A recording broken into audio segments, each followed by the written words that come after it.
Ben seni kıldığım namaz gibi sevdim. Haramsız, günahsız, gözümü başka yere dikmeden, kıblemi kaybetmeden. Ben seni Allah'tan diledim. Allah'ın rızasıyla sevdim.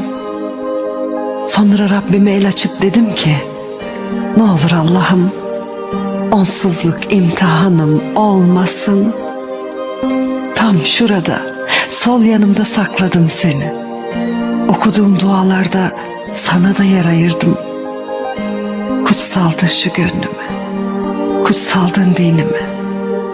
Ve sen amin demeye hiç bıkmadığım en güzel dualarımdasın. Korkma, nerede, kiminle olursan ol, avuç içlerime sakladım seni. Allah şahit olsun bu sevgiye. Gönül sızım, gönül yaramsın.